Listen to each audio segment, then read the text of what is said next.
Assalamualaikum warahmatullahi wabarakatuh. Rahayu Rahayu Sagung Dumadi. Kehebatan Gagak Handoko, Panglima Perang Pangeran Diponegoro.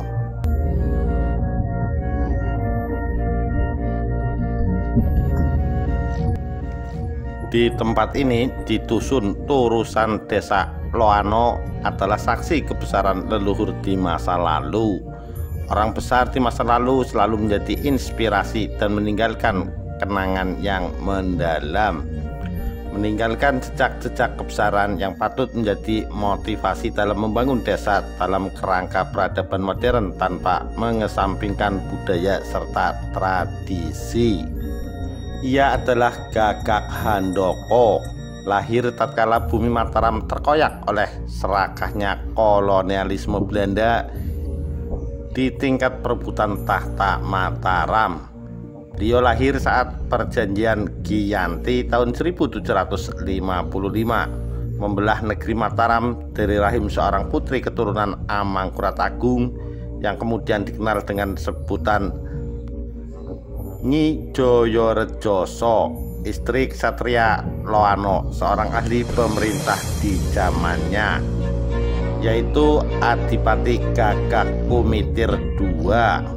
Gagak Handoko oleh ayahnya dipersiapkan menjadi ksatria pilih tanding, setia pada negara dan menjadi pembela kebenaran.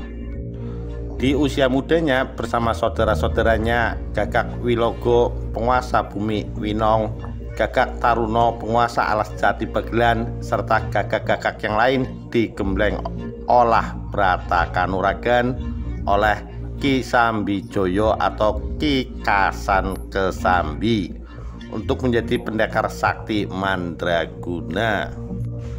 Selepas gemblengan itu, para gagak melakukan olah tapaing ngrame, yaitu melakukan laku prihatin sembari hidup bermasyarakat atau mengembara. Gagak Handoko muda melawat ke utara bumi Bagelan.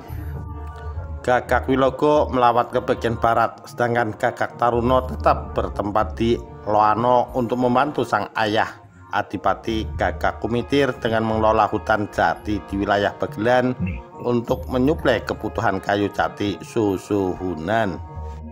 Gagak Handoko mendirikan sebuah padepokan Kanuragan di Gunung Jeruk, daerah Wonosobo.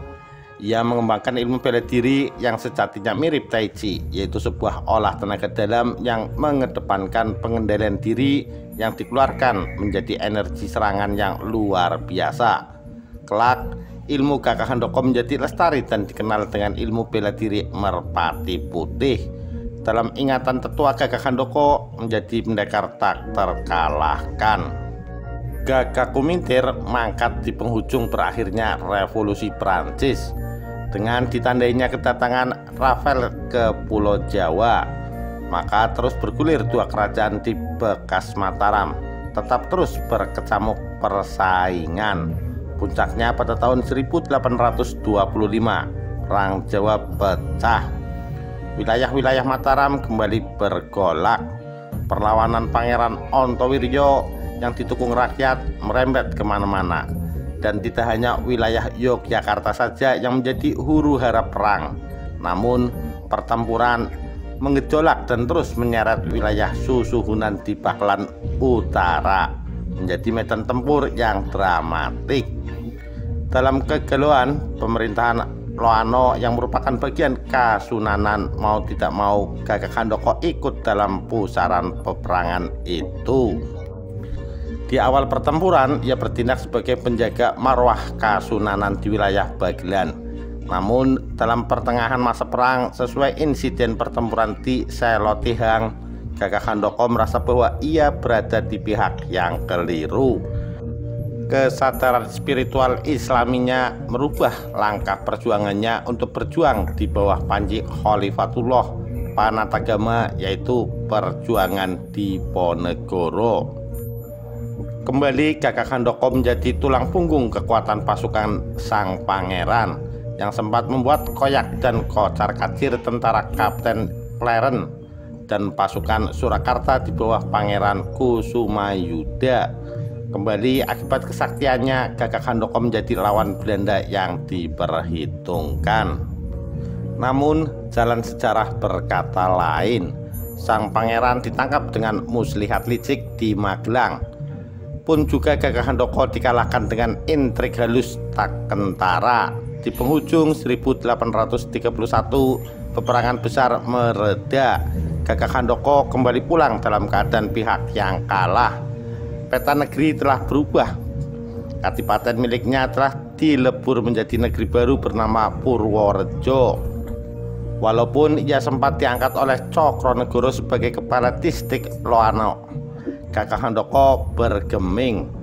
Pengangkatan itu bukanlah sebuah kemuliaan, namun tak lebih sebagai upaya mengkerdilkan seorang kesatria utama.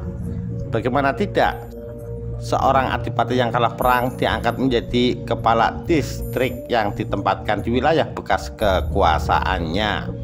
Bukankah itu tak lebih dari penghormatan yang asor? Di penghujung karir politiknya, Gagak Handoko memilih menarik diri. Ia kemudian menyepi di pesanggrahannya di Dusun Turusan yang kelak dikenal dengan Rumah Pasepen. Dan ia mengakhiri hayatnya dalam kedamaian. Di tempat itu kemudian dimakamkan, masih di wilayah itu, atau yang kemudian kita kenal dengan makam leluhur Gagak Handakan. Ia mangkat dalam kehormatan seorang pejuang perang Jawa. Komplek makam Gagak Handoko terletak di puncak Gunung Damar.